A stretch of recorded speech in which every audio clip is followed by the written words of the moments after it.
Take ka ng civil service exam? Try mo nga ito.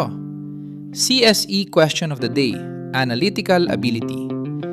If book is to read, then fork is to blank. A. Plate.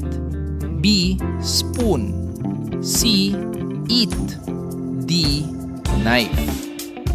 May 5 seconds ka. Sagot ka na.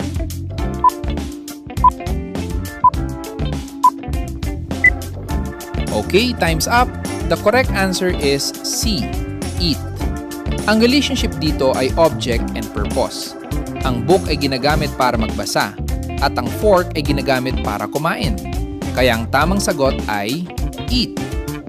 Kung gusto mo pa ng mas maraming CSE questions and full reviewers, register ka sa onetakepasser.ph.